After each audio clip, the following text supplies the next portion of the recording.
İndi mən sizə body parametrləri göstərəcəm. Body parametrlər nədir? Bundan danışacağam. Deməli, bura qədər baxın vCore-nu import eləmişəm, FastAPI import eləmişəm, bir dənə app yaratmışam və yəni birbaşa index.python faylı çalışdırılsa, o zaman vcore.run-la nə etdim? Appimi daxil etdim. Portum olsun 8000 və hostda olsun 00 bu şəkildə. Bunu yazmasam da olar, zaten özün default olaraq gəlir.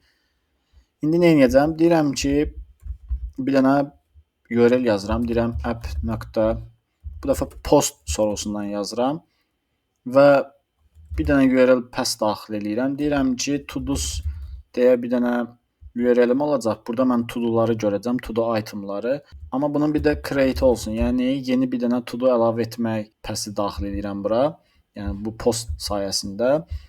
Daha sonra gəl burada def create to-do item deyirəm və gəl burada prosesi davam eləyəcəm. Deməli, bu nə edəcək? Belə bir URL-im var. 127.0.0.1 8000 portunda.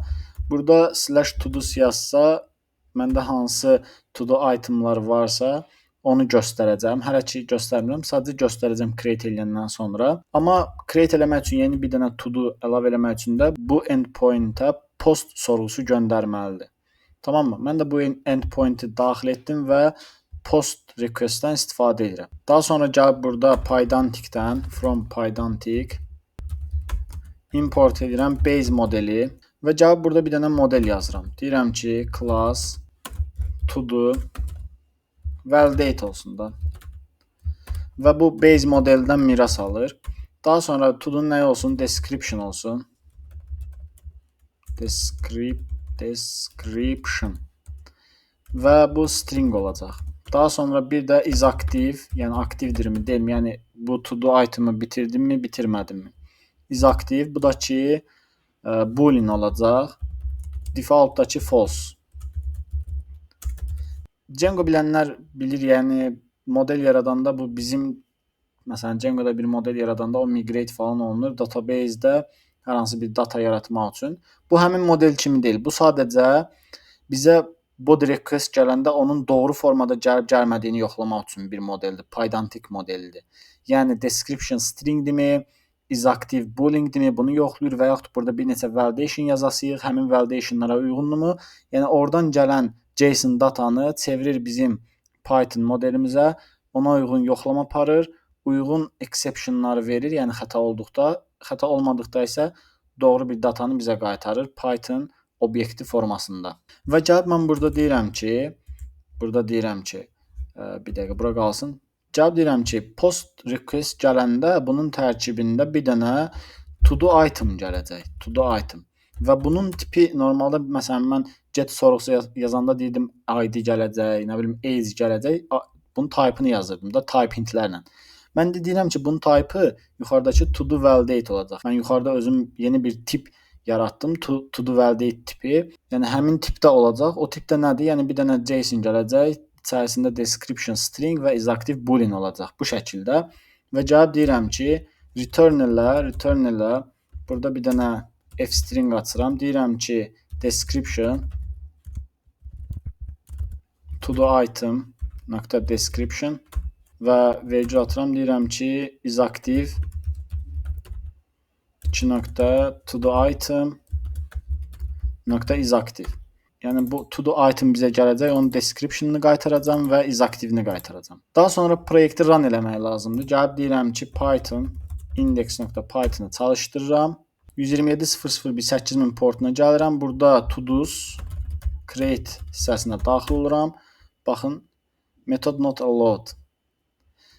Yəni buradan necə post göndərim? Bunun üçün artıq biz Swagger-dən istifadə edirik. Deyirəm docs enter. Baxın FastAPI Swagger-i hazır gətirir bizə. Baxın burada da default olaraq bir dənə deyir ki, endpoint var. Kliklədim buna.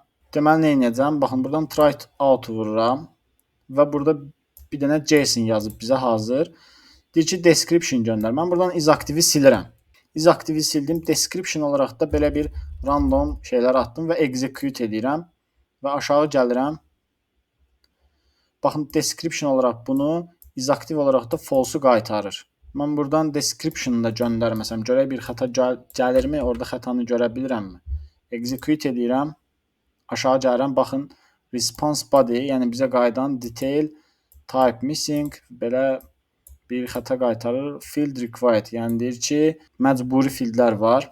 Və gəlib mən burada artıq yazıram ki, description 2 nöqtə, burada da bir string göndərirəm. Deyirəm ki, kitab oxumalıyam. Execute edirəm. Baxın, heç bir xəta qaytarmadı. Bir də burada optional-dan yaza bilərdim bunu. Deyirəm from typing-dən import elə optional. Və gəl burada da deyirəm ki, is active optional-dır. Yəni göndərə də bilərsən, göndərməyə də bilərsən. Boolean tipindədir. Default olaraq da ki, nədir? False-dur. Bu şəkildə də yaza bilərəm. Və gəlib yenə burada is active-i göndərməsəm, yenə də bu formada data qaytaracaq. Yəni doğrudur, işləyir. Gəlib buradan vergül atıb deyirəm ki, is active 2 nöqtə, bura 90 daxil edirəm. Execute edirəm. Boolean tipində deyil də, yəni valid, yəni validate elədi. Doğru şəkildə göndərməmsən. Tamam, mən bura gəlib bu şəkildə Python-dakı kimi true yazsam, execute eləsəm doğrudurmu? Yenə səhv olacaq. Nəyə görə? Çünki JSON göndərəcəm deyə mən burada JavaScript-də true false necə yazılır? Kiçik hərflərlə. Bu şəkildə yazmalıyam. Və baxın, bu şəkildə description kitab oxumalıyam, is active true. Bu şəkildə cavab qaytarır. Deməli, mən buradan datamı göndərə bilirəm. Yəni post ata bilirəm. Post ata bilirəmsə, datam bura gəlirsə, bundan sonra nə qaldı? Deməli, biz bir dənə database yaratmalıyıq və həmin database-də nə etməliyik? Bu to-do item-ı yadda saxlamalıyıq. Yəni save eləməliyik. Bu da qalsın növbəti dərsə. Bu video bu qədər olsun. Bu videoda mən sizə body parametrləri göstərdim. Yəni request-in tərkibində gələn JSON ki var. Yəni request gəlir, oradan sorğu gəlir. Baxın, buradan göndərdiyimiz data həmin request-in tərkibində gedir ora, post edilir və buna body parametrləri deyirlər.